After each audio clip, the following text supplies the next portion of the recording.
Hello. We're gonna get started here. Sorry, I was asked to do that. Yeah. I didn't think I could do it, but listen, I think we all know why we're here and what we're here for. And I'm not going to take a lot of time. I don't know what it says about a community that starts on time or starts a little late, but we're getting started as we should. And I'm going to keep this brief. I think we are here to be partners, to think together, to vision together, and that's really the opportunity here. I'm thrilled to be able to introduce a group that has actually worked in 3,000 communities, every single state in the United States. Who's going to actually be here to truly facilitate, to help us actually gain the tools and the methods to be able to actually scale this, translate it for all of our purposes here. And we have many guests from different communities. I welcome the huge contingency from Santa Maria who's come to learn. But I'm now just going to launch into the thank yous, and I know I'm going to miss all the individuals who worked tirelessly. I'm going to mention just a few. Susan Yamashiro, who has been unbelievable. We need to give her a round of applause.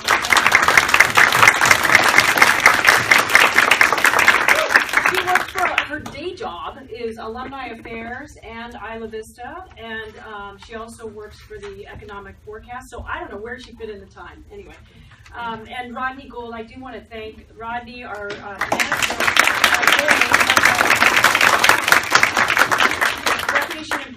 manager of the Recreation Park by day, and then a complete, dedicated, committed resident and field worker for Isla Vista. I want to acknowledge also Lisa Slavin, who actually is here in residential and housing at UCSB, but also a professional facilitator and has helped me and has guided me to this whole process. So Lisa Slavin, I could thank every single person in this room practically, but I'm going to sort of generalize it, and I want to quickly go through, all of our partners. We have the residents and students of Isla Vista, for which this would not be this amazing opportunity and project ahead of us. Friends of the Isla Vista Community Center, you have been my advisory board. Thank you so much. My own department, Visual and Public Arts at UCSB, has allowed me to do this work here, and I practically never show up on campus because we run our lab, our classes right here in this room. Associate Student Office of External Vice President for Local Affairs, Paula De La Cruz, is going to actually come up in a minute. And then we have Isla Vista Recreation and Parks District. We have the Isla Vista Food Cooperative, which Melissa Cohen was a graduate of the anthropology department 12 years ago, was a back in the kitchen worker who has basically emerged and built this incredible nexus for Isla Vista, the Isla Vista Food Co-op, which essentially is a demonstration model of, I think, what we're aspiring to, centered around food, justice, centered around food, access. And she took a vacation, of all things. Where did she go? Costa Rica. And we were going to try to Skype her in, but next time this is just the beginning, right? Don't do that. Would we feel bad? Yes. And then I want to thank the Alumni Affairs in Isla Vista, Susan Yamashiro and George Thurlow at UCSB. And then the Student Senate of the Santa Barbara City College, which is incredible that we have every stakeholder here. And finally, a business representative and one of our candidates for 3rd District Supervisor, Jay Freeman. And he and his IV as a city and SARIC IT LLC has provided sponsorship for this. Finally, I want to acknowledge why we were able to come together under such great circumstances. And I want to introduce Sharon Main to say a few things from the Santa Barbara Foundation. We received a wonderful grant to be able to host this event for all of you. And I thank you on all of our behalf for allowing us this opportunity. Great, thanks, Kim.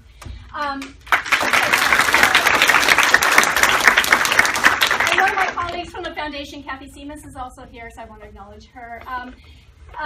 This project some earlier iteration of this project came to us as a grant request several years ago, and at that point it was for helping with the Friday night arts events, which was a great idea, but we turned them down. And I like to say no is always an entree to a yes, because in that process, because the questions we asked really helped you start to really think deeper about this, which is, what is the future governance of that? What is the need? Who wants to participate in these events? How can you actually make them so they're sustainable and they actually have such community engagement that they will just take a life of their own? How does that happen if you just throw that event out there and let it happen?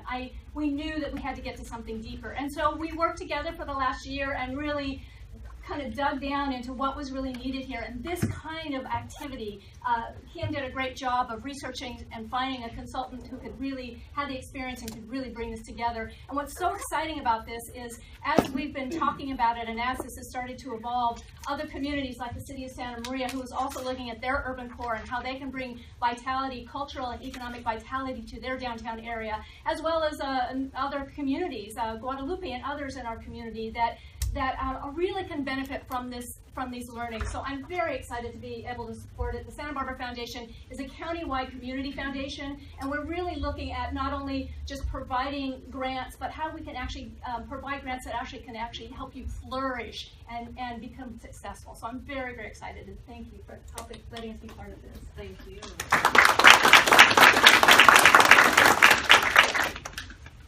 Paula, I just want you to maybe stand up and give a few words on behalf of the students and talk a little bit about the process. And Deanna, I would love to acknowledge also Deanna Fuentes-Collins for actually being instrumental as a staff member here at UCSB, working with us in the community. So. Okay. Hi everyone, just briefly, my name is Paola de la Cruz and I'm the External Vice President for Local Affairs. And thank you, Kim, and everyone else who is here to participate in this amazing discussion.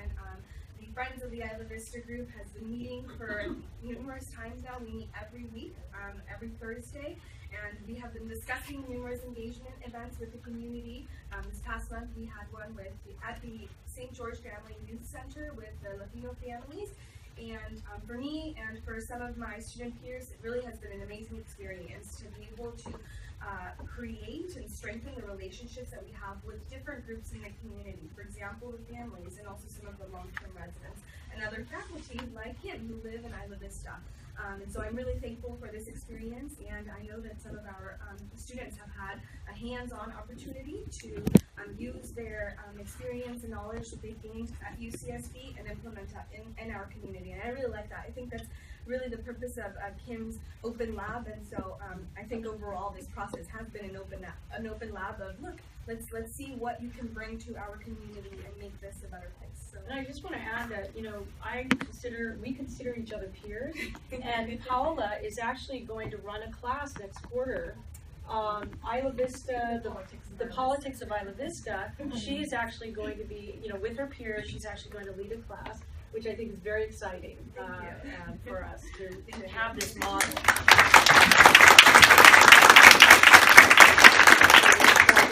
Everybody, I'm sure I've forgotten to, Pegeen, Sutar, thank you for all, and Sue Wisnan, my neighbors, for all the work you do. And now I would like to hand this over and just sit in the back and enjoy the presentation by our guest from Project for Public Spaces in New York. We have Cynthia Nikitin, who is the vice president of the organization. I forgot to bring up the book, but I think you could introduce a little bit about the history of this organization. And Nidhi Gulati, who is also working on this project. And we spent a little time last night kind of orienting. We got to see the sunset at the cliffs, and we had a little bit of a background. But I think now this is where I'm going to just hand this beautiful, lovely, challenging town over to you.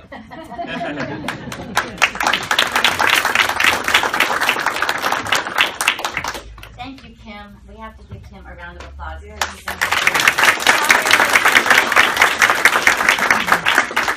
We started talking like last October about coming out here and doing this workshop with you all.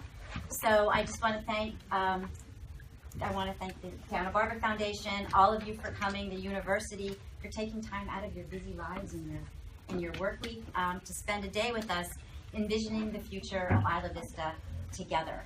And that's kind of what we're here to do today. We are going to spend 2 days with you all, trying to get everyone to kind of move forward and envision the future of this community together, get you all in one place, one time, for 2 days, to kind of come to a consensus vision for what is the future of this community, how to develop it in a healthy, balanced way, how to build on the assets that you already have, which includes this amazing community and an astounding university, that there's some connections that we really want to figure out how we can make together, because the town needs the university needs the town. We'll talk about that a little bit more throughout the course of the 2 days. So I also want to thank all the people that did this amazing setup. I will have been at PPS for 25 years in October. This is the best, most unbelievably beautifully organized workshop setting with maps and food and banners I've ever seen in my life. This is the gold standard.